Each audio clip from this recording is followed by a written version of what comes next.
Kevin Meyer. I'm a senior consultant with Hogan Assessment Systems. There are a lot of assessments out there that are pretty popular, but they tend to be a bit segmented or specialized or narrow in their focus on what they are measuring in an individual.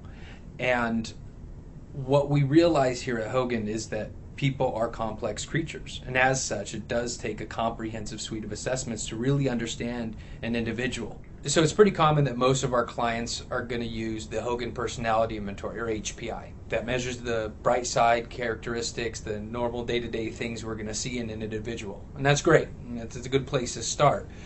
But you're missing a complete picture if you don't also add in the information that's gleaned from the Hogan Development Survey, or HDS, and the Motives, Values, Preferences Inventory, or MVPI.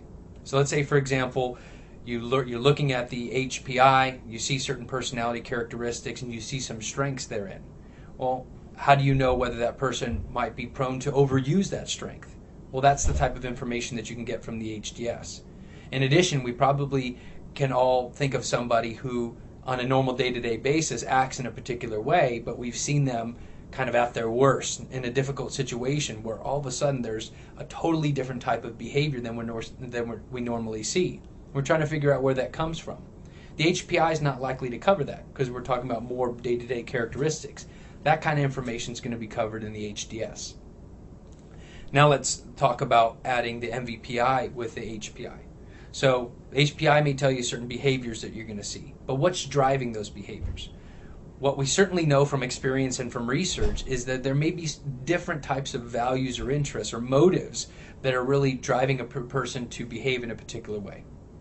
Let's say, for example, somebody is asserting themselves as a leader.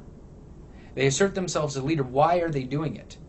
What we find out in looking at somebody's values profile is, yeah, some of it may be because they really do have a desire for ascendancy, for authority, for moving their way up the career ladder. But what we've also found is that some people who do assert themselves as leaders, that's not really what's driving that behavior. Sometimes instead it's fame, it's renown. They want to be known. And if they can be that figurehead, then they get that value of recognition fulfilled. It could also be the case that somebody tends to assert themselves in a leadership position because of certain financial gains it's going to give them. And it's not so much about being a leader for being a leader's sake. So instead it may be certain commercial interests that are driving that behavior. So here we have a situation where you've got a particular behavior, but if you don't understand what the values are, you may not know what's fueling that.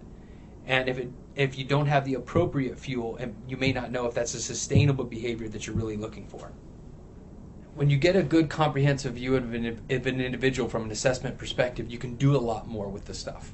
Because it may be for certain applications you may only need some of the information, but you can repackage some of that information to be more appropriate for different applications. When you use a lot of specialized assessments, they may, if they're well made and grounded in science, they may be very good at doing that one specific thing, but then there's no additional application for those data.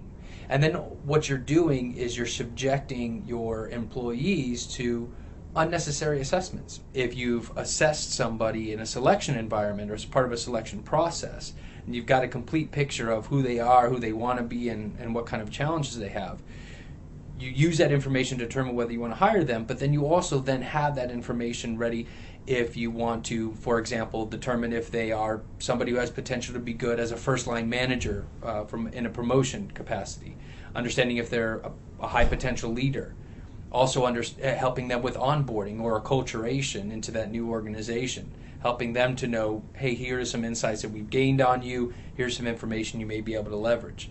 And then even for team applications, using the individual assessment to then couch that in terms of what the personalities are for the rest of the team and what the implications might be for that.